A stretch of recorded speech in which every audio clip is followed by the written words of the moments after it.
Hello, nerds. This time is legitimately going to be a quick episode, but TV streaming might take up a good portion of our conversation today. So, that being said, without any further ado, let's hit up the intro.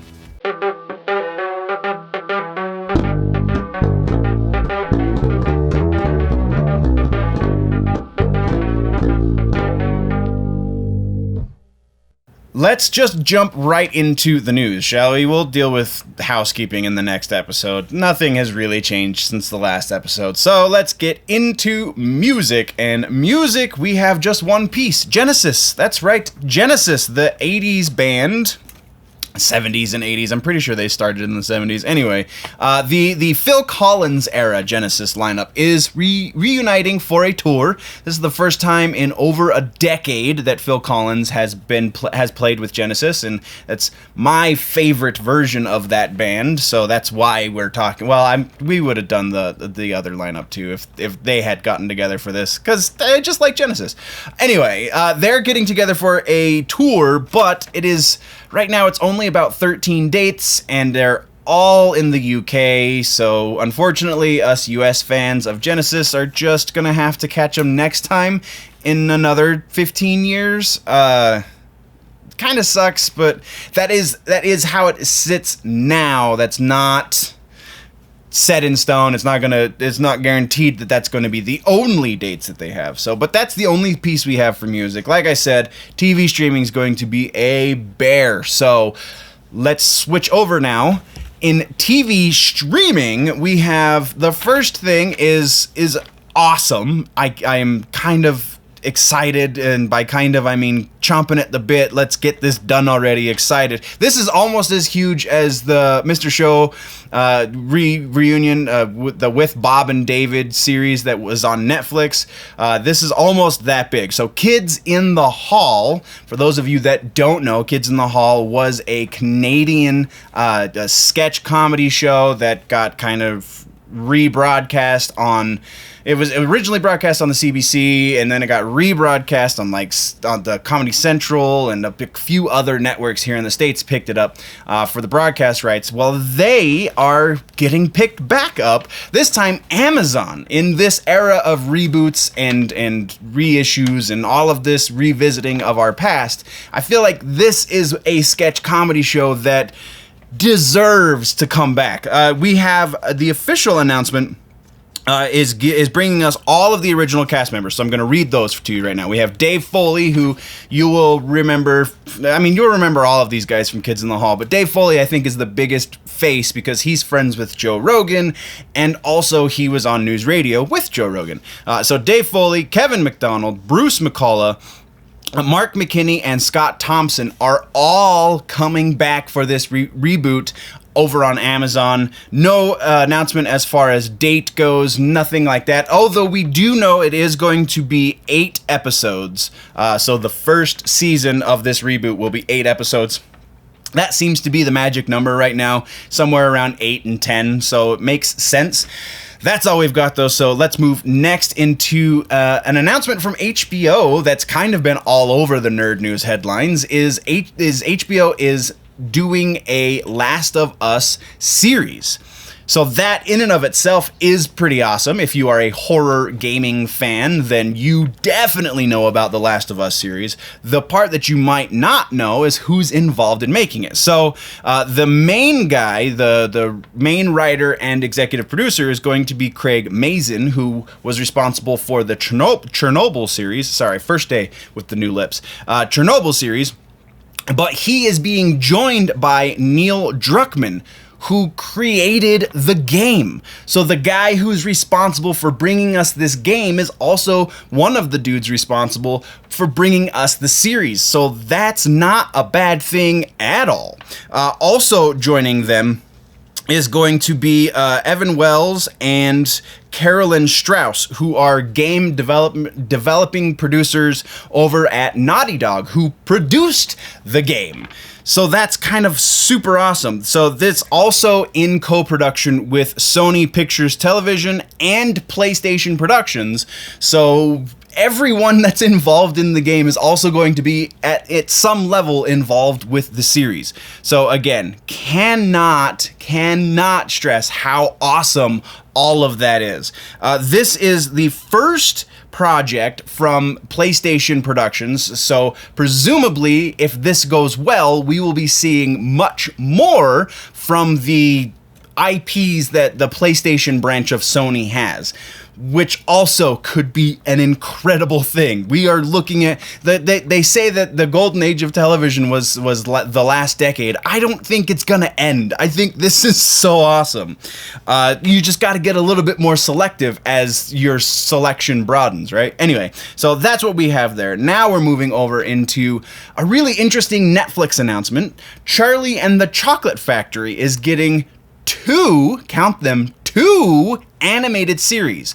Now that in and of itself is pretty awesome, but the person that is in charge of showrunning both animated series is Taika Waititi, the guy who apparently just can't stop working right now. He's working on Thor: Love and Thunder. He just got done working and winning Oscars for Jojo Rabbit, and so now he's also taking on I just can't believe it's two animated series. So the official announcement, this is also the first for the Roald Dahl Story Company.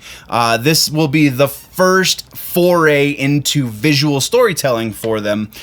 So if this goes well, we might be seeing other properties from them. So like Matilda, the BFG, James and the Giant Peach.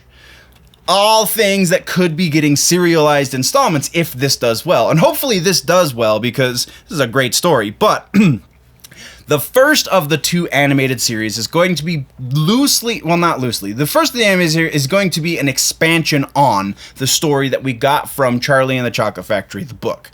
I don't know if there's going to be any sort of references. I don't think that part's been worked out to either of the movies that are already existing, but it is going to be based on the book. Netflix said that it will retain the quote-unquote spirit of the book. What exactly that means, who knows? They also said that this could be the beginning of a beautiful friendship, because they're the ones that signed the deal, not Taika Waititi. They're the ones that signed the deal with the Roald Dahl Story Company. So also could be freaking awesome. The second of these two animated series, though, is not going to be directly in the world of Charlie and the Chocolate Factory. It's going to be the pre-story, or the origin story, whatever, for the Oompa Loompas, which I don't know if that was a thing that we needed. But we'll see. I mean, Taika Waititi does have some great stories to tell, so you can't fault the guy for going at it, man. That's pretty impressive. Next is a quick piece. We have an update for the Stargirl series. The premiere dates have been announced. Yes, there are two premiere dates. The first of which is the DC Universe streaming premiere date, and that is May 11th. And then the following day is when it airs on the CW, so May 12th. Quickie, we're moving on. Next is a story about IP called IQ. This is apparently a urban reimagining of the Sherlock Holmes stories, and it is a book series that is a short novel series, and it is now being turned into a TV property as well. Snoop Dogg is on board to executive produce the series. He's also lobbying to star in the series, though from the sounds of it, that's not going to happen, but it'd be really awesome if he did. That's what we got for TV streaming. We have, moving into movies, we have a couple of relatively quick announcements, though the last one we're going to spend a little bit of time on. First and foremost, we have the official, which I already thought we had, because I feel like we've talked about this on the show before, but we have the official 100% announcement that New Mutants is going to be PG-13. Surprise? Not really, kind of, not really. I feel like the first announcement was, oh, it's going to be rated R because it's a horror movie and it's going to be so scary. But based on the trailers we've seen, I fully understand the PG-13 rating. Next is an update on the James Bond movie that was supposed to come out in April. It has been moved back because because reasons, really, because there's no real reason for this. It's just people getting a little too cautious. Coronavirus has pushed back the release date. So in the UK, it is November 12th, and in the US, it is November 25th now. So approximately a week apart. That being said, there is no international release date. There are only those two release dates. Assuming those two get hit, I would imagine it will be the following week will be released the following week it will be released worldwide. But again, with all of this corona hype and everyone being afraid that they're going to catch a crazy flu, that could very well change, but we'll see.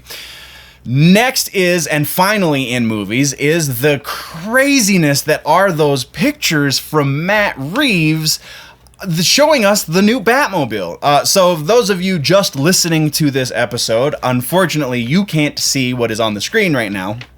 Those of you lucky enough to be watching the video, you can, and I am totally on board with this. This is almost 100% confirmation. I mean, there is still room that it could be not this early, but this is almost 100% confirmation of those rumors that this is a young Batman. This is Batman within the first 2 years of him becoming Batman, of Batman coming to the surface, I guess you could say. So I am so on board with this. This looks amazing. The car obviously has been modified, and so it looks like Bruce has done it all by himself. Well, Bruce with the help of Alfred, the two of them have done it together.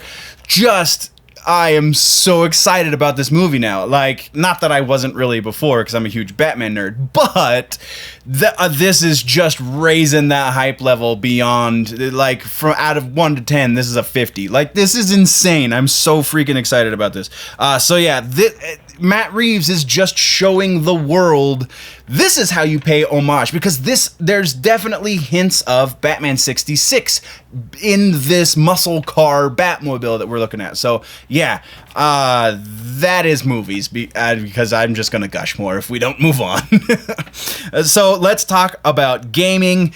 Gaming and comic books, we do have a couple of very related announcements over in gaming and comic books. So first is gaming, and it is E3.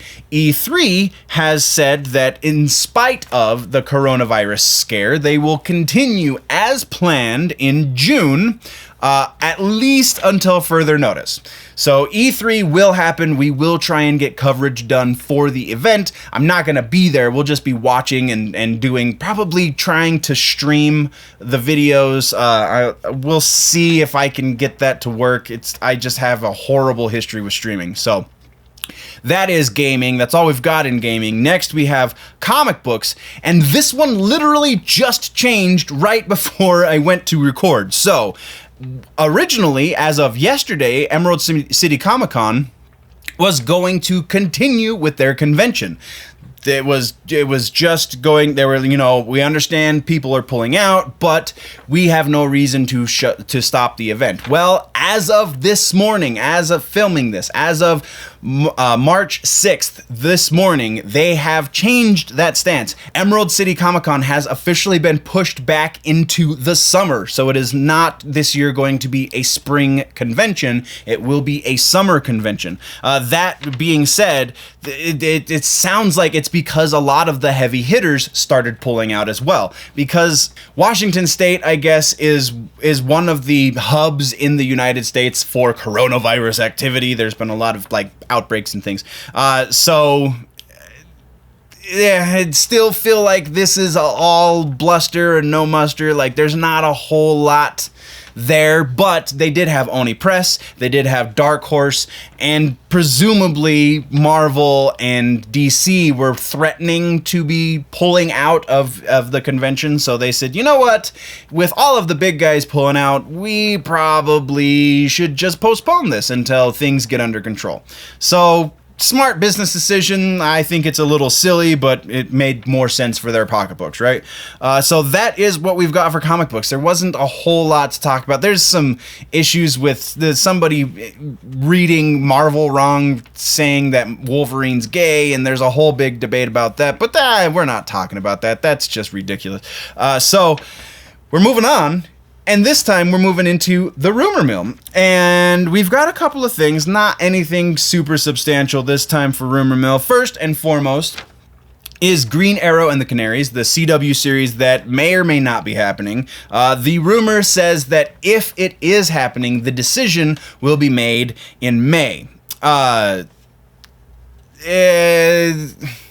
I feel like they're so quick to pull the trigger on other things. I don't understand why it's taking them this long to pull the trigger for Green Arrow and the Canaries. It doesn't make a whole lot of sense to me, but that is what the rumor says. That's all the rumor says. So we're moving on. Next, we're talking about Lucifer. This one is a follow-up rumor, if you will. The follow-up is Tom Ellis has apparently renegotiated his contract somewhat to include a potential, not 100%, but a potential 6th season. So Lucifer fans, rejoice if you want to believe the rumor. Salt shakers at the ready, because it is a rumor. It has not been officially announced by anyone. Netflix, Tom Ellis, anyone. Just a rumor floating around the industry. Next, we have a really one that we've been talking about for a minute, and I'm not taking ownership for breaking this rumor, because I definitely have sources that broke this rumor elsewhere. Specifically, one of those sources is Cosmic Book News. They are the ones, I feel like they're the first ones that started talking about this, because they have previous knowledge of relationships that are very relevant to it. Anyway, Shazam 2. There is a rumor now that Henry Cavill has not officially hung up the blue tights. He is now being rumored to be coming back in Shazam 2, and in a pretty interesting fashion. They're going to potentially bring him back as like a mind control zombie. I can't. Oh man, I'm brain farting the little guy's name. The worm from the friggin' post-credits scene. Megamind, or I can't think of what his name is. I apologize, nerds. Please don't kill me. But yeah, so he is rumored to be coming back as kind of the bad guy, which makes a lot of sense considering how Man of Steel and Justice League and Batman vs. Superman went.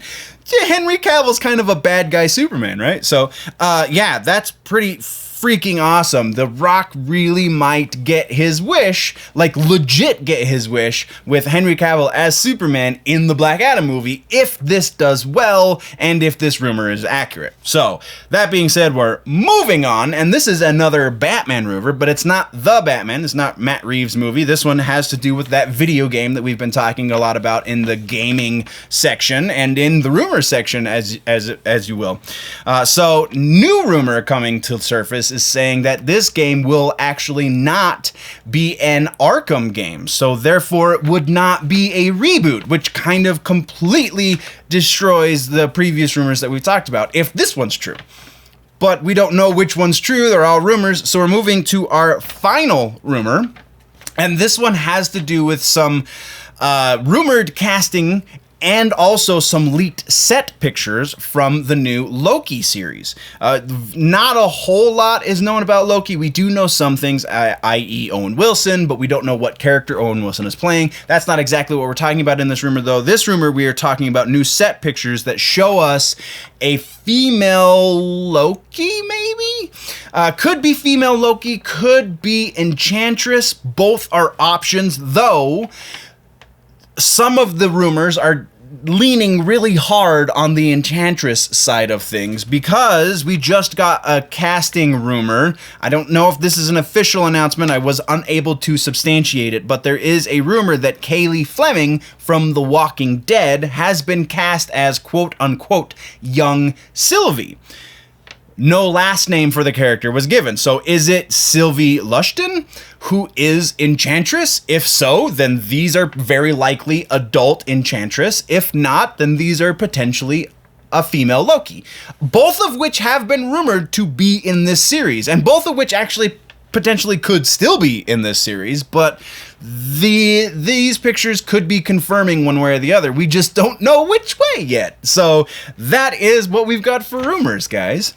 And also what we have for the episode. So thank you so much for watching. What did I miss? What should we talk about in the next one? I know there was, I feel like I saw a Letterkenny announcement for TV, and I apologize that I couldn't substantiate it as rumor. I couldn't substantiate it as actually happening because it kind of went by a feed and I went, oh, what was that? And then it was gone. So yeah, there is a Letterkenny thing. Maybe they got renewed all the way up through season 11. I don't know, but as soon as I can substantiate it, we will put it in the episode for certain. But that, again, is where we're ending things. Thank you very, very much. If you want to join the conversation, you want to see all of the other things, there is a website that you can go check out, generallynerdy.net. That is where I post all of the writings and really all of the episodes, so you wouldn't miss anything if you went over to generallynerdy.net and put that into your RSS feed. But